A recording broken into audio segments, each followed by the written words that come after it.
Hello every students, you are welcome in class 10।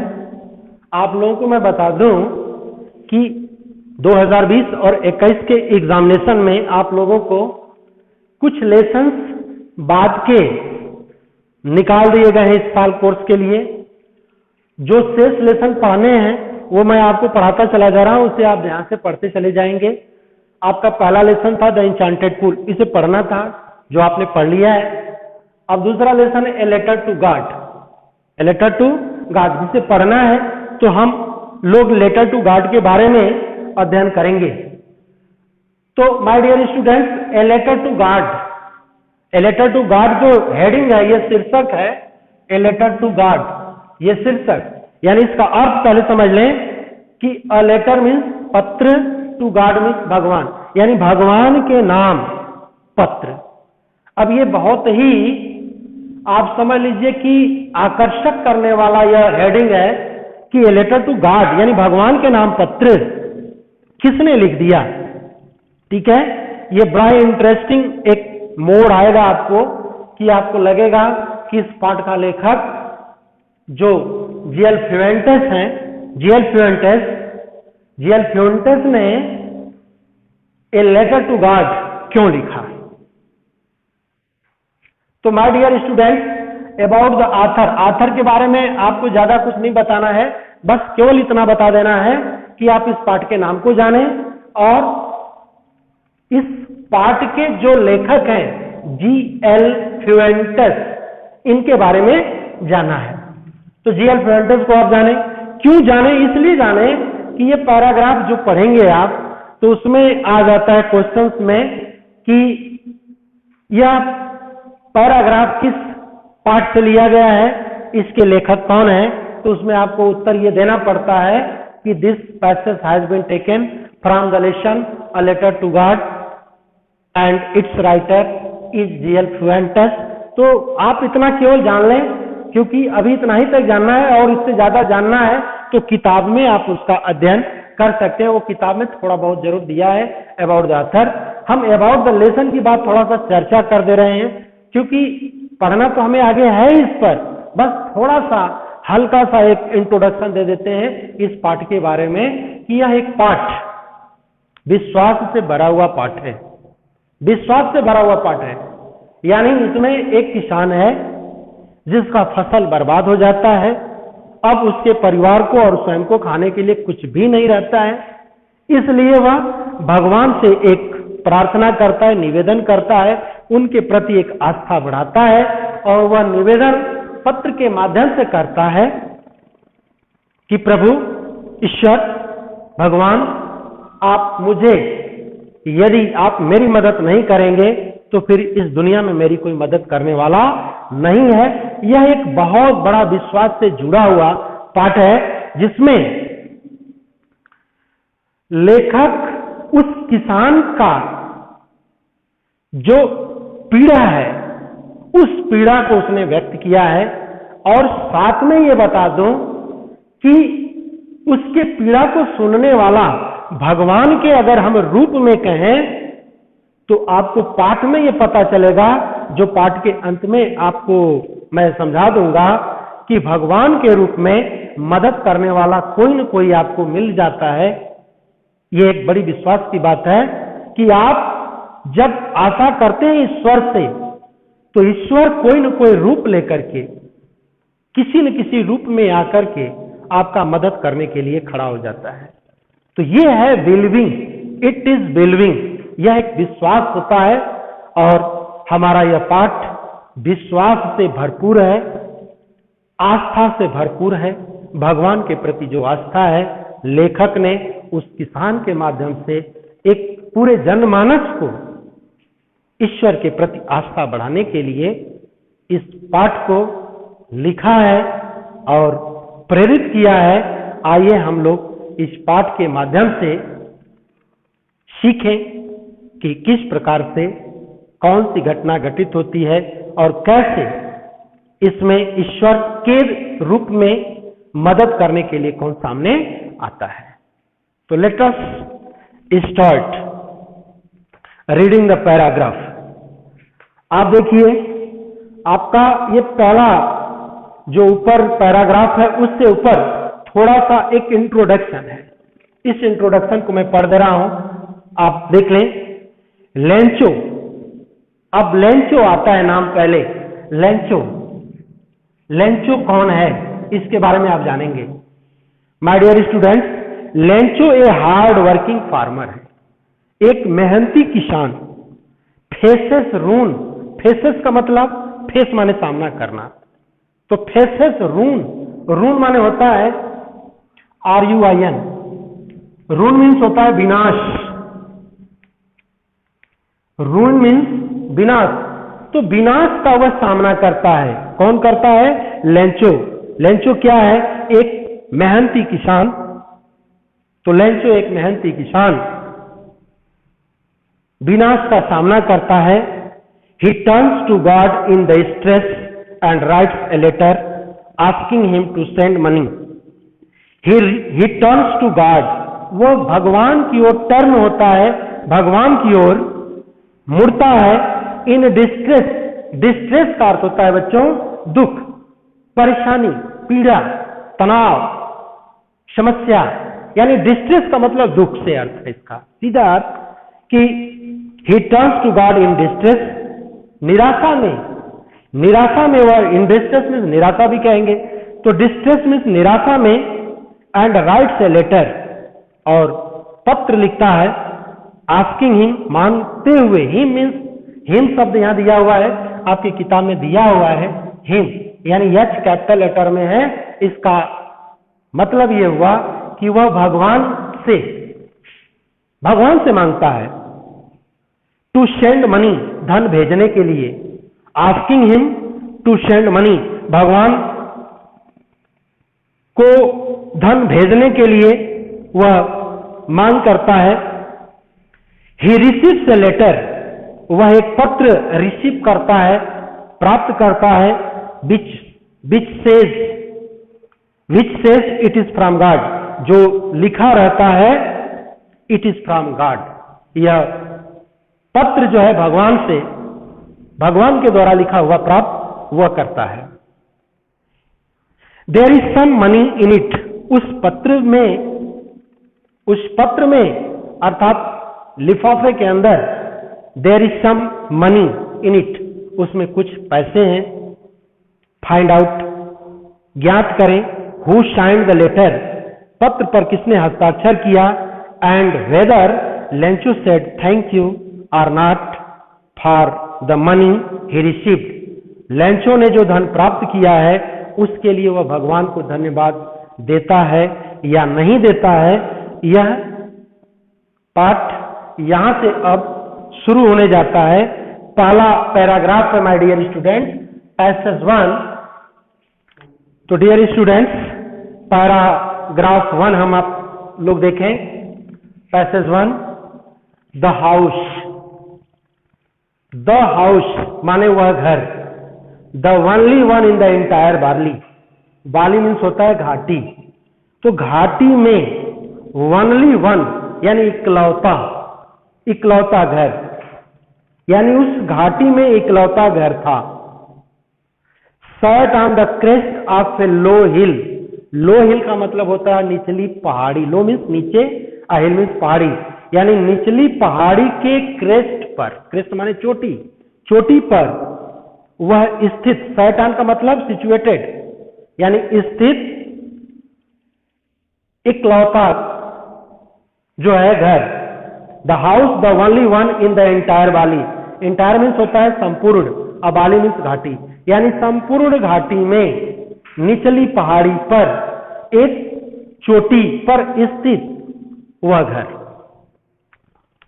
From this height यानी उस ऊंचाई से, उस चोटी से, ठीक है, one could see the river and the field of ripe corn dotted with the flowers that always promised a good harvest. From this height, इस ऊंचाई से, one could see, one means कोई भी, could see means देख सकता था, the river नदी को, and the field of ripe corn and the field of ripe corn, ripe corn means पके अनाज, पके अनाज के खेतों को डाटेड विथ द फ्लावर्स, जिनके किनारों पर फूल खिले थे, that always promised a good harvest, जो हमेशा एक अच्छे फसल होने का प्रॉमिस करते थे, वादा करते थे। तो माय डियर स्टूडेंट्स, आप निश्चय ही इस पूरे पैराग्राफ को समझ गए होंगे कि लेखक जो है एक ऐसे घर का वर्णन करता है जो संपूर्ण घाटी में इकलौता घर है, निचली पहाड़ी के चोटी पर स्थित है। उस ऊंचाई से कोई भी देख सकता था नदी और पके अनाज के खेतों को, जिनके चारों ओर फूल खिले हुए थे, जिनके चारों ओर फूल खिले हुए थे, और that always promised a good harvest, और जो एक अच्छे फसल की वादा करते थे। आगे, the only thing the earth needed was a downpour और at least a shower. The only thing, केवल एक चीज, द अर्थ नीडेड, यानी अर्थ को जरूरत थी, अर्थ मीन्स भूमि, मिट्टी, पृथ्वी, उसको जरूरत थी, वाज ए डाउनपोर, एक हैवी वर्षा, और एटलीस्ट ए शावर, या एक हल्का बौछार, यानी पानी की जरूरत थी। थ्रू आउट द मॉर्निंग, पूरी सुबह, लेंचो जो किसान, who knew his field intimately, who knew his fields intimately, जो अपने खेतों को वह अच्छी तरह से, इंटीमेटली का मतलब क्लोजली, निकटता से जानता था। हैड डन नथिंग, जानता था कि उसके खेतों को किस चीज की जरूरत है, लेकिन हैड डन नथिंग एल्स, उसने कुछ भी नहीं किया, but seen the sky towards the north east, किंतु वह देखता रहा द स्काई, आकाश को, टुवर्ड्स द नॉर्थ ईस्ट, उत्तर पूरब आकाश की ओर वह देखता रहा। तो ये आपका पहला पैराग्राफ, जिसमें आप अच्छी तरह से समझ चुके होंगे।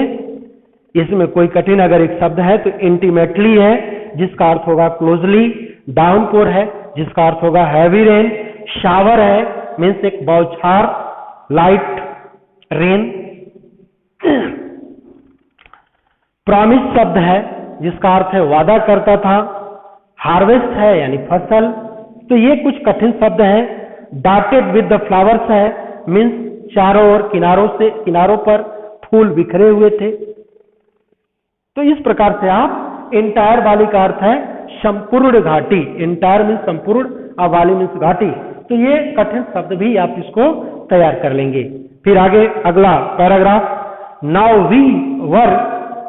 We are really going to get some water, woman औरत, now we are really going to get some water, अब हम रियली मीन्स वास्तव में, सचमुच, गोइंग टू गेट पाने जा रहे हैं, सम वाटर कुछ पानी, woman,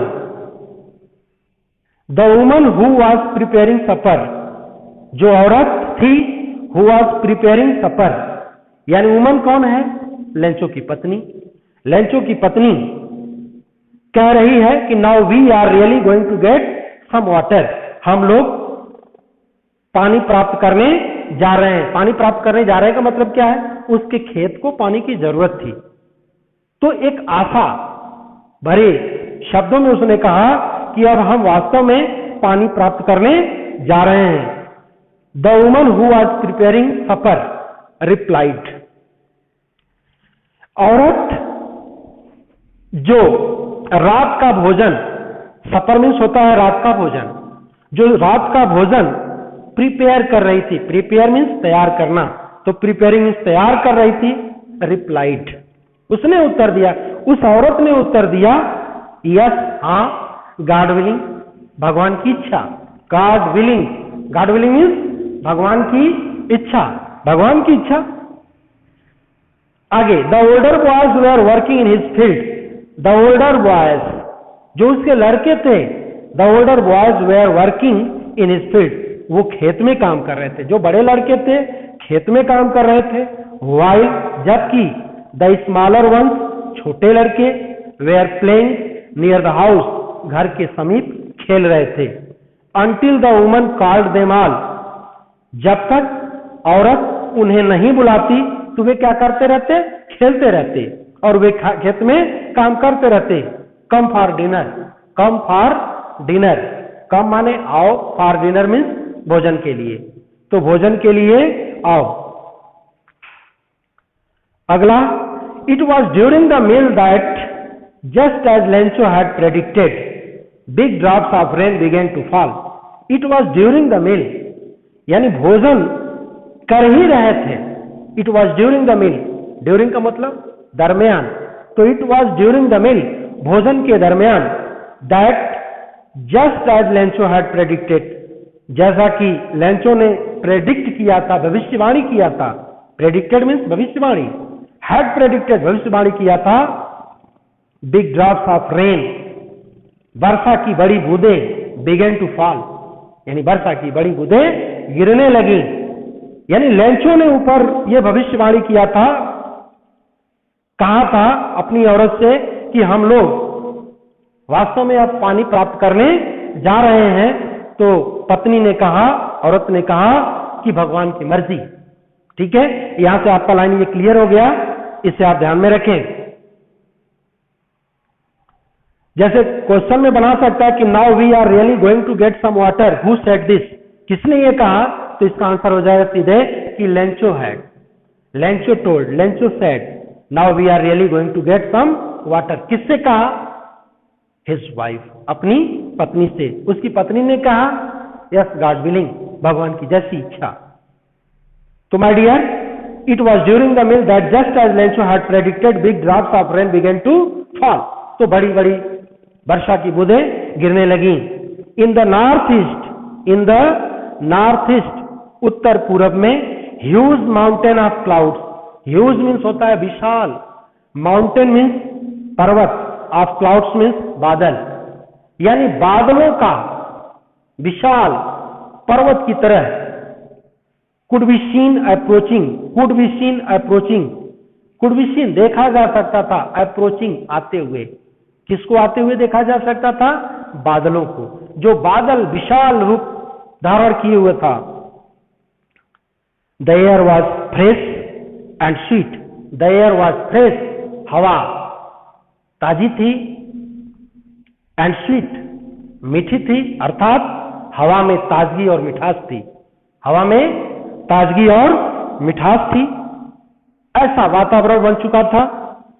the man went out for no other reason than to have the pleasure of feeling, the man, जो आदमी था, किसान, द मैन मीन्स आदमी, वेंट आउट, बाहर निकला, फॉर नो अदर रीजन, कोई और कारण नहीं था, यानी किसी और अन्य कारण से वह बाहर नहीं निकला, than to have the pleasure of feeling the rain on his body, to have the pleasure, have means प्राप्त करना, द प्लेजर मीन्स आनंद, of feeling, feeling the rain, यानी वर्षा का अनुभव, ऑन हिज बॉडी, अपने शरीर पर, यानी वर्षा का आनंद लेने के लिए, बारिश का आनंद लेने के लिए वह आदमी बाहर निकला और कोई उसका कारण नहीं था।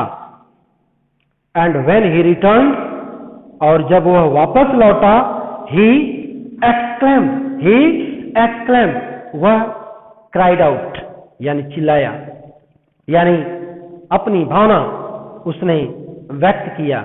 आगे हम अगले वीडियो में पढ़ेंगे, आप लोग इसे दोहरा जाएंगे, एक एक कठिन शब्द को ध्यान में रखेंगे। यह पाठ बड़ा ही इंटरेस्टिंग है, रोचक है, आप इसको ध्यान से देखते जाएंगे, क्वेश्चन आंसर इससे आ सकते हैं। हर पाठ आपके लिए इंपॉर्टेंट होगा। जो 2020 और 21 के लिए एग्जामिनेशन का वो सिलेबस तैयार किया गया है, आप उसका खुद भी ध्यान दें और सभी विषयों का ध्यान दें, इस विषय से भी ध्यान दें, इसके पूरे मॉडल को तैयार देख लें। परीक्षा आपको देनी है निसंदेह, तो आप अच्छे अंक के लिए अभी से तैयार रहें। बहुत बहुत धन्यवाद।